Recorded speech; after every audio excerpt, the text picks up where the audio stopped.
జై వీరబ్రహ్మ జై గోవిందబాంబ జై. నేటి మీ కృష్ణమాచార్య శ్రీ బ్రహ్మపదం గవ ప్రశ్నని మరియు గోచార వశాత్తు ఉన్న గ్రహగతుల్ని క్రోడీకరించుకుని 2026 సంవత్సరం ఏప్రిల్ మాసం మీనరాశి వారి యొక్క రాశిఫలం. శివాయ బ్రహ్మణే నమ, వీరబ్రహ్మేంద్ర స్వామినే నమో నమ. జై వీరబ్రహ్మ జై గోవిందబాంబ జై. వచ్చినటువంటి ఫలితాన్ని రెండు చంద్ర భగవానుడికి సంబంధించినటువంటి అంశం. కొన్ని విషయాల్లో మానసికమైనటువంటి సంఘర్షణ అధికమవుతుంది.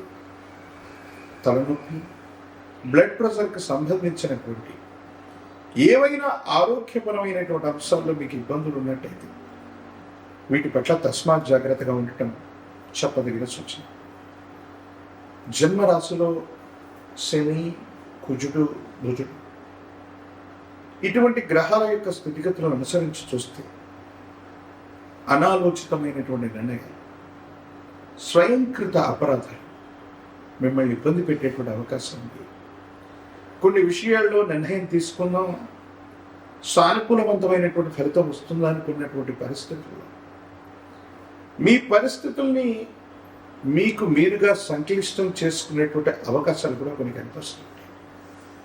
వీటి పట్ల కూడా కొంత జాగ్రత్తగా. కొన్ని విషయాల్లో మానసికమైనటువంటి ఆందోళన అధికమైపోతుంటుంది. ఏం చేయాలో తెలియనటువంటి ఇబ్బందికరమైనటువంటి పరిస్థితి ఒకటి వస్తూ ఉంటుంది. నమ్మి విశ్వసించినటువంటి వ్యక్తుల నుండి లేదా ఎవరైతే మీకు తప్పకుండా సహాయం చేస్తారనుకుంటున్న వ్యక్తులు ఉన్నారు, వాళ్ళు సహాయాన్ని అందచేయలేక సహాయ నిరాకరణ చేయటం వల్ల మీకు కొంత మనసు బాధ కలిగే అవకాశం. కానీ కుటుంబంలో, ఇంట్లో ఒక శుభకార్య సంబంధమైనటువంటి పని పూర్తవుతుంది.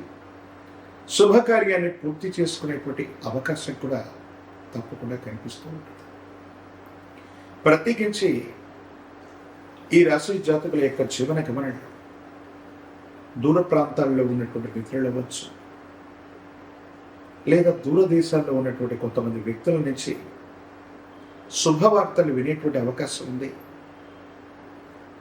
ప్రయాణ సంబంధమైనటువంటి దూర ప్రాంత ప్రయాణాలు కూడా లాభించే అవకాశం ఉంది. జీవిత భాగస్వామితో మాత్రం పట్టు విడుపులు లేకుండా విపరీతమైనటువంటి ధోరణితో మీరు తీసుకునే నిర్ణయం కొన్ని ఇబ్బందులకు కారణమవుతుంది. అంటే భార్యాభర్తల మధ్య ఏవైనా పొరపుచ్చాలు వచ్చినటువంటి సందర్భం, అభిప్రాయ భేదాలు వస్తూ ఉన్నటువంటి సందర్భంలో ఒకరికొకరు ఆలోచించి నిర్ణయం తీసుకోవాలి. ప్రత్యేకించి మీనరాశి జాతకుల యొక్క జీవన గమనంలో ఒక ముఖ్యమైనటువంటి మార్పుకి ఇది నాంది ప్రస్తావన అవుతుంది. పిల్లల యొక్క జీవితం, వాళ్ళకు సంబంధించినటువంటి చదువు, ఉన్నతమైనటువంటి విద్యా, ఉద్యోగం, భవిష్యత్తు, వీటికి సంబంధించినటువంటి విషయాలు ఏవైతే ఉన్నాయో వాటి పట్ల మీరు కొంత జాగ్రత్తగా ఉండాలి. వాళ్ళ భవిష్యత్తు కోసం మీరు తీసుకునేటువంటి నిర్ణయాలు సానుకూలవంతమైనటువంటి ఫలితాలకి తప్పకుండా కారణం అయ్యేటువంటి అవకాశం.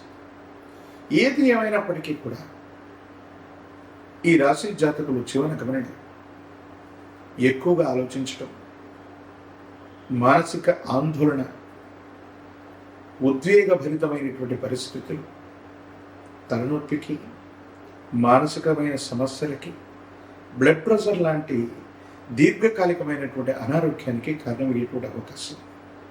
కాబట్టి వీటి పట్ల జాగ్రత్త. ఆర్థికంగా ధనమైతే వస్తుంది, కానీ అన్యాయకరంగా ఖర్చు అయ్యే అవకాశం ఉంది. ప్రత్యేకించి మీరు చేస్తున్న విధి నిర్వహణలో ఏ విధమైనటువంటి పొరపాట్లు లేకపోయినా కొంతమంది వ్యక్తులు ఉద్దేశపూర్వకంగా మీ యొక్క పనితీరును తప్పుపెట్టే అవకాశం, లేదా మీరు చేస్తున్నటువంటి విధి నిర్వహణలో కూడా లోపాలను చూపెట్టే ప్రయత్నాన్ని తప్పకుండా చేస్తుంటారు. వీటి పట్ల కూడా మీరు కొంత జాగ్రత్తగా ఉండవలసినటువంటి పరిస్థితి. ఎంతో కాలంగా ఎదురు చూస్తున్నటువంటి ఒక సమస్యకి పరిష్కారం లభిస్తుంది. భగవంతుడు కాలం ఉన్నారు, కాలం భగవంతుడు మనకి సరైనటువంటి నిర్ణయాన్ని ఇచ్చారనేటువంటి విధంగా కొన్ని పరిస్థితులు యుగదాయకమైనటువంటి అనుకూలవంతమైనటువంటి పరిస్థితులకి కారణం కాబోతుంది. ప్రత్యేకించి ఈ రాశి జాతకుల యొక్క జీవన గమనంలో కొన్ని ముఖ్యమైన నిర్ణయాలు తీసుకోవడానికి, జీవితంలో కొన్ని అనుకూలవంతమైనటువంటి మార్పులకి ఈ మాసం తప్పకుండా కారణం అయ్యేటువంటి అవకాశం ఉంది. భావోద్వేగాన్ని నియంత్రించుకోవటం అనుకూలవంతమైనటువంటి పరిస్థితులకు కారణమవుతుంది. రాజకీయపరమైనటువంటి రంగంలో ఉన్నటువంటి వాళ్ళకి అధికార ప్రాప్తి యోగం ఉన్నప్పటికీ కొంతకాలం వేచి ఉండాలి. ఉద్యోగస్తులకు బదిలీలు జరుగుతాయి. విద్యార్థులకు సానుకూలవంతమైనటువంటి భవిష్యత్తు ఉంది. అనుకూలవంతమైనటువంటి ఫలితాలను తప్పకుండా మీరు పొందేటువంటి అవకాశం కూడా కనిపిస్తుంది. ఒక పంచముఖి రుద్రాక్షని, మహాకాలభైరవ వృక్షని మెళ్ళో ధరింపు చేసుకోవటం వల్ల తీక్షణమైనటువంటి ఏలినాటి శనిలో కూడా అద్భుతమైనటువంటి ఫలితాలను మీరు పొందుతారు. అలాగే తంత్రమాల చూడడం చేత అనునిత్యం స్నానం చేయటం వల్ల దీర్ఘకాలికంగా ఉన్నటువంటి ఆరోగ్య సమస్యలు తొలగిపోతాయి. వీరు చేసే ప్రయత్నాలు కూడా సఫలీకృతమవుతుంటాయి. ప్రత్యేకించి గురువారం పూట నియమనిష్టలతో కూడినటువంటి జీవన విధానాన్ని కలిగి ఉండడం, దేవగురు అయినటువంటి బృహస్పతి యొక్క అనుగ్రహం కోసం గురువారం నియమనిష్టలతో కూడిన జీవన విధానంతో ఉంటూ మీ సమీప ప్రాంగణంలో గురుదేవతా స్వరూపమైనటువంటి ఆలయ ప్రాంగణానికి మీరు వెళ్ళి ఎక్కువ నూనె లేదా ఆవు నెయ్యితో దీపారాధన చేయటం సానుకూలవంతమైనటువంటి పరిస్థితికి తప్పకుండా కారణమవుతుంది. గురువారం నియమనిష్టలతో ఉన్నటి ప్రత్యేకించి శనగలు లేదా శనగపిండితో తయారు చేసినటువంటి తీయని వంటకాన్ని గురుదేవతా స్వరూపాలకి నివేదన చేయటం అత్యంత అనుకూలవంతమైన ఫలితాలకి తప్పకుండా కారణమయ్యేటువంటి అవకాశం ఉంది. మరిన్ని వీడియోలు చూడటానికి కానీ మన ఛానల్ని లైక్ చేయండి, షేర్ చేయండి, తప్పకుండా సబ్స్క్రైబ్ చేయండి.